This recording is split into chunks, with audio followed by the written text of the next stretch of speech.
5 секунд алғанмын. Сәлем. Так, сәлем достар. Ошығышта 15 секунд алғанмын. Все, мен түштім, Аллаға шүкір, мына кішілер зарядкада отыралар, можно на зарядке посидеть, а потом уже дальше думать. Сейчас мне надо посмотреть поезда.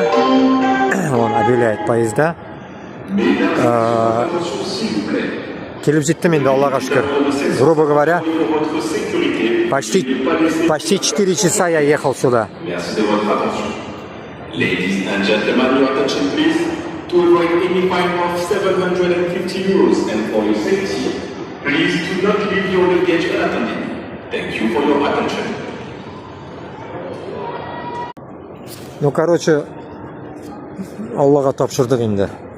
Дұға қылыңыз, достар. Біз барыбір тоқтамайбыз, пока не найдем свою, как говорится, остановку деген кебек. Ну, тяжело, как говорится, в чужой стране все равно. Нәрсе істесең де. А, вот обмен валюты даже есть. Вон там обмен валюты, видите? Exchange.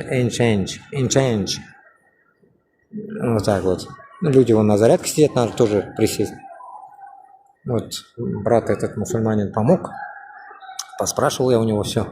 Куда идти, что делать. Вот так вот. Ну, давайте, я же танышчықы сізге.